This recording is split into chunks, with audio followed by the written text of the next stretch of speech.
Hello दोस्तों, नमस्कार, प्रणाम। मैं गौरव स्वागत करता हूं आप सभी का आपके अपने यूट्यूब चैनल गौरव सर ब्लॉग्स में। दोस्तों, हमारे 42,000 नवनियुक्त शिक्षक जो हैं वो अब तक विद्यालय योगदान कर चुके होंगे, या जिन्होंने नहीं किया है, जिनको नियुक्ति पत्र मिलना है 1-2 दिन के अंदर में, वो 1-2 दिन के अंदर में फाइनली योगदान कर लेंगे। तो ये इन 42,000 शिक्षकों को हमारी बहुत सारी शुभकामनाएँ हैं। आप एक अच्छे प्रोफेशन में, टीचिंग प्रोफेशन में एक उम्दा करियर लेकर आप आए हैं और आप बिहार के शिक्षा में एक गुणवत्तापूर्ण जो है वह पहल करेंगे। तो हम लोग जो है सो इसके पहले हम लोग एक ये मैटर हम लोग का हो रहा है कि जो नवनियुक्त शिक्षक हैं उनको पेमेंट का क्या प्रोसेस होगा, इसकी कंप्लीट जानकारी मैं आपको इस वीडियो के माध्यम से देने वाला हूं। इस वीडियो के माध्यम से आप ये समझने वाले हैं कि आपको किस तरीके से विद्यालय में पेमेंट शुरू किया जाएगा। तो दोस्तों, सबसे पहले जो वीडियो में आपको मैं ये बता दूं कि जो पेमेंट शुरू होता है, तो पेमेंट शुरू करने से पहले आपका क्या होता है कि पहले तो आपको जो है सो एक शपथ पत्र लिया जाता था, उसके बेस पे आपको जो है सो पेमेंट शुरू कर दिया जाता था। लेकिन इस बार आप लोगों का क्या हुआ है कि आपको एक कंप्लीट आपका जो है सो प्रोसेस है, वो प्रोसेस आपका है कि आपको सबसे पहले आपके सर्टिफिकेट्स की जांच होगी। चूँकि हमारे माननीय शिक्षा मंत्री विजय कुमार चौधरी जो हैं, उन्होंने पहले भी यह क्लियर कर दिया है कि मैं जब तक सभी सर्टिफिकेट्स की जांच नहीं करूंगा तब तक पेमेंट आने में थोड़ी सी टेक्निकल प्रॉब्लम हो रही है, वित्तीय अनियमितता हो जाएगी। तो इसलिए मैं सभी का पहले सर्टिफिकेट जाँच करूँगा, उसके बाद मैं जो है वह पेमेंट का प्रोसेस शुरू करूँगा। अब यहाँ पे ये हुआ था कि भाई नियुक्ति पत्र पहले दे दिया जा, चूँकि नियुक्ति पत्र बांटने से पहले क्या हो रहा था कि सभी सर्टिफिकेट्स की जांच करने में थोड़ी सी परेशानी हो रही थी। बहुत सारे हमारे साथी जो हैं वो कोई मध्य प्रदेश से किए हुए हैं, कोई यूपी से किए हुए हैं, कहीं कोई जो है सो डिग्री उनका जो है सो दिल्ली से है। तो इसलिए दूसरे बोर्ड्स की जो सर्टिफिकेट्स है उसकी जांच करने में थोड़ी सी परेशानी आ रही थी। हालांकि बिहार की जो भी सर्टिफिकेट है उसकी जांच आसानी से हो जाती है और वो लगभग कंप्लीट हो चुका है। लेकिन आपका जो है वह अदर स्टेट से जिन्होंने किया है उनके सर्टिफिकेट की जाँच अब तक नहीं हो पाई है। तो उसके रिगार्डिंग उन्होंने एक लेटर जारी, चूँकि उनका था कि 25 फरवरी से पहले हमको नियुक्ति पत्र दे देना है, तो इसलिए उन्होंने क्या किया कि उन्होंने टेट और सीटेट के सर्टिफिकेट के आधार पे आपका नियुक्ति पत्र जारी कर दिया। यानी आपका टेट और सीटेट का सत्यापन करा लिया गया 100%, और आप अगर उसमें सही पाया गया तो आपका ज्वाइनिंग वहाँ पे करवा लिया गया। अब क्या होगा, अब इसको बारी बारी से सभी स्टेट्स की जो है वह सर्टिफिकेट की जाँच होगी। आपके जो भी शैक्षणिक और प्रशासनिक प्रमाण पत्र, उन सभी शैक्षणिक और प्रशासनिक प्रमाण पत्रों की जांच होगी और उसके बाद आपको जो है वह पेमेंट का प्रोसेस शुरू किया जाएगा। तो पेमेंट के प्रोसेस शुरू करने में आपको सबसे बड़ी बाधा आपके सर्टिफिकेट की है। जब तक आपके सर्टिफिकेट्स जांच नहीं हो जाते हैं तब तक आपको जो है वह पेमेंट का प्रोसेस नहीं होने वाला। तो जो भी टाइम लगे, आशा करता हूं कि यह काम विभाग जल्दी कर ले, ताकि आपको जो भी हमारे नवनियुक्त शिक्षक साथी हैं उनको पेमेंट शुरू होने में कोई परेशानी नहीं हो, किसी तरह की कोई दिक्कत नहीं हो। अब आते हैं हम लोग पेमेंट के प्रोसेस पे कि अगर सर्टिफिकेट जांच हमारा टाइमली हो जाता है तो उसके बाद पेमेंट का क्या प्रोसेस होता है। तो दोस्तों, आपके पास एक वैलिड अकाउंट होना चाहिए, बैंक अकाउंट होना चाहिए, जो SBI में होना चाहिए, स्टेट बैंक ऑफ इंडिया में होना चाहिए। क्योंकि पेमेंट का जो प्रोसेस हो रहा है फ़िलहाल में वो स्टेट बैंक के थ्रू ही हो रहा है बिहार में। और हमारे जो भी साथी पहले जिनका दूसरे ब्रांच में भी था, तो उन लोगों को भी मर्ज करके उन लोगों का भी जो अकाउंट है वह SBI में खुलवाया गया। तो मैं आपसे यही कहूँगा कि आप जो है आप जो है सो जो भी अकाउंट आपका है, बैंक अकाउंट है, वो बैंक अकाउंट आप एक स्टेट बैंक में आप अपना खाता खुलवा लें। वो खाता जो है आपका, अगर पहले से किन्हीं का स्टेट बैंक में खाता है तो उनको खाता खुलवाने की ज़रूरत नहीं है। वो चाहे तो अपने विद्यालय वाले क्षेत्र में आप ट्रांसफ़र भी करा सकते हैं, या ट्रांसफ़र आप नहीं भी कराते हैं तो आप आसानी से उसमें पेमेंट मंगवा सकते हैं, उसको सैलरीड अकाउंट बनवा सकते हैं। वो अकाउंट आप पेमेंट लेने के लिए उस अकाउंट का इस्तेमाल आप कर सकते हैं।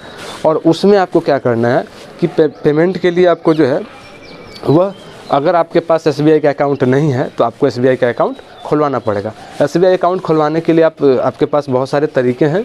आप डायरेक्ट भी जाकर SBI अकाउंट खुलवा सकते हैं, या आप अगर चाहते हैं विभाग के माध्यम से SBI अकाउंट खुलवाने का, थोड़ा सा आपको हो सकता है बहुत सारे स्टेट बैंक्स, चूँकि स्टेट बैंक्स में क्या है कि वो थोड़ा ज़्यादा परेशान करते हैं कस्टमर्स को।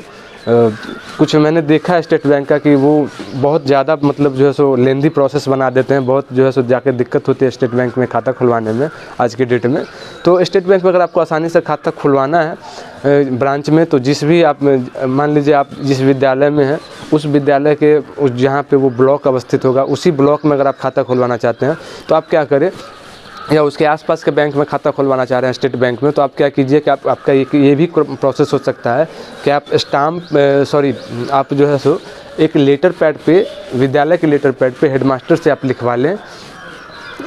उसमें जो है सो सारा मैटर रहेगा, वो आपके जॉब को सत्यापित करेंगे कि आप फलाने स्कूल में जॉब करते हैं, आप एजुकेशन डिपार्टमेंट से बिलोंग करते हैं, और आपका जो है वह एक फ़ोटो के साथ जो है सो एक पहचान आईडी बना देंगे वहाँ पे, जिसमें ये इंक्लूड रहेगा कि ये हमारे विद्यालय में कार्य करते हैं, और साथ ही साथ उसमें ये भी रहेगा कि इनका खाता खोला जाएगा, इनका खाता खुलवाया जाए पेमेंट के लिए। तो इस तरह का कुछ एक मैटर आप उसमें बना दें, अच्छे से लिख के, थोड़ा सा अच्छे मैटर में, अच्छे भाषा में उसको अपना बना के आप लिखवा सकते हैं, और उस पर विद्यालय के प्रधान का साइन मोहर करवा ले, और आप उसको लेके अगर बैंक में जाते हैं बैंक अकाउंट खुलवाने के लिए, तो आपका जो है सो वो आसानी से सैलरीड अकाउंट खुल जाता है। चूँकि सैलरीड अकाउंट खोलने में ज़्यादा परेशानी नहीं होती है, तो वो आपका जो है सो प्रोसेस आपका हो सकता है। ऐसे आप आसानी से खाता खुलवा सकते हैं। कहीं कहीं पे क्या हुआ है कि कैंप लग के भी कोई ब्लॉक जो है आपको वो कैंप लगा के भी नए शिक्षकों का खाता खुलवा देता है। वहाँ पे क्या होता है, एसबीआई के जो ऑफिसर्स होते हैं, जो एसबीआई के कर्मचारी होते हैं, एम्प्लॉय होते हैं,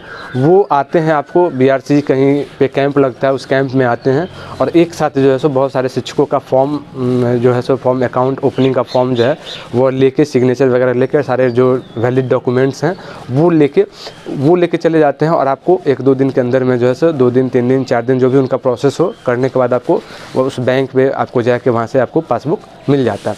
तो आप एक ये भी प्रोसेस आपका हो सकता है। अगर आपका ब्लॉक, आपका बिहार से अगर चाहेगा तो आपका अकाउंट आसानी से खुल जाएगा, बैंक अकाउंट जहाँ पे आपका विद्यालय होगा। तो अगर आपका पहले से बैंक अकाउंट एसबीआई में है तो आपको बिल्कुल भी परेशान होने की ज़रूरत नहीं है। आप आसानी से उसी बैंक अकाउंट को दे सकते हैं वहाँ पे, और देने के साथ साथ आपको क्या करना है कि उस बैंक अकाउंट को आपको या तो आप ट्रांसफ़र भी करवा सकते हैं। अगर ट्रांसफ़र नहीं भी करवाते हैं तो वहाँ का IFSC कोड वगैरह आप देके जो आपका मास्टर डाटा तैयार होगा, उस मास्टर डाटा में आपको वहाँ का अकाउंट नंबर और वहाँ का आपको IFSC कोड डालना होगा। अगर आपका स्टेट बैंक में है तो आपको उस बैंक के माध्यम से पैसा चला जाएगा, किसी तरह की कोई दिक्कत नहीं होगी। तो एक मास्टर डाटा तैयार होगा, उसमें आपको जो है सो वैलिड आधार कार्ड होना चाहिए, आपके पास पैन कार्ड होना चाहिए। अगर आपके पास पैन कार्ड नहीं हो तो पैन कार्ड बनवा ले, क्योंकि आपको एक अकाउंट बनने से पहले, अकाउंट खोलने के बाद आपको क्या करना है, पेमेंट शुरू करने से पहले एक आपका EPF का अकाउंट भी खुलेगा। EPF जो है एम्प्लॉय प्रोविडेंट फंड होता है, कर्मचारी भविष्य निधि है, उसके माध्यम से आपको जो पेंशन की जो प्रक्रिया है, वो पेंशन की प्रक्रिया शुरू होती है EPF वाले के।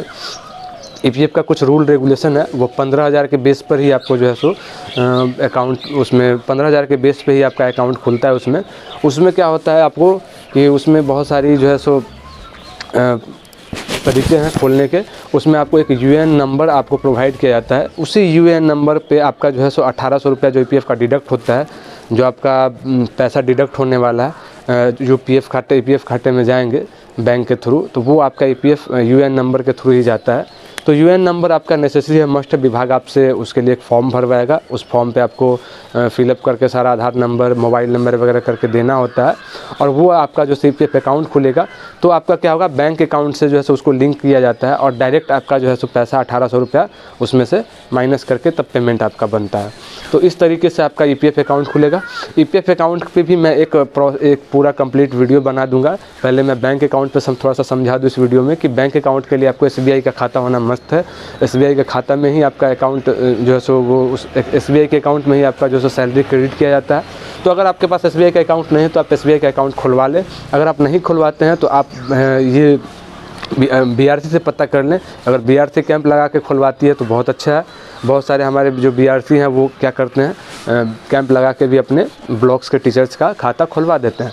और नहीं खुलवाते हैं तो एक प्रोसेस आपको मैंने ये भी बता दिया वीडियो में, या विद्यालय का जो लेटर पैड है, उस पर आप अपने हेडमास्टर से लिखवा के भी नज़दीकी जो भी आपका बैंक होगा SBI का, उस बैंक में जाके आप आसानी से खाता खुलवा सकते हैं। खाता खुलवाने के लिए जो भी आपका डॉक्यूमेंट्स है वो डॉक्यूमेंट्स वहाँ पे लिए जाएंगे। आपके पास पैन कार्ड अब तक नहीं है तो पैन कार्ड जरूर बनवा लें, पैन कार्ड की आवश्यकता आपको पड़ेगी, तो पैन कार्ड भी आप ज़रूर बनवा लेंगे। साथ ही साथ आप जो है सो EPF के लिए जो भी जानकारी है वो जानकारी मैं आपको नेक्स्ट वीडियो में देने की कोशिश करूंगा। EPF आपका मस्ट है, EPF भी आपका खुलेगा, EPF का अकाउंट भी खुलेगा, वो विभाग ही खुलवाती है, विभाग से ही खुलता है। उसमें 1800 रुपये आपको जमा करने होते हैं हर महीने, और 1950 रुपये सरकार के खाते से आते हैं उसका पूरा कंप्लीट प्रोसेस है, जिसमें 2350 रुपये आपका जो होता है वह चला जाता है आपके पेंशन फंड में, सॉरी 2350 रुपये आपका चला जाता है पीएफ फंड में, और बाकी जो पेंशन फंड होता है उसमें जाता है, कुछ आपका जो है इंश्योरेंस में जाता है। तो वो उस कंप्लीट वीडियो में आपको एक वीडियो में कंप्लीट इन्फॉर्मेशन डाल दूंगा। फिलहाल आप बैंक अकाउंट के बारे में थोड़ा सा ये हो ले कि आपको एसबीआई का अकाउंट चाहिए। मिलते हैं एक नेक्स्ट वीडियो में ऐसे इन्फॉर्मेटिव न्यूज़ के साथ, ऐसे ही जानकारी के साथ। तब तक के लिए धन्यवाद। जय हिंद।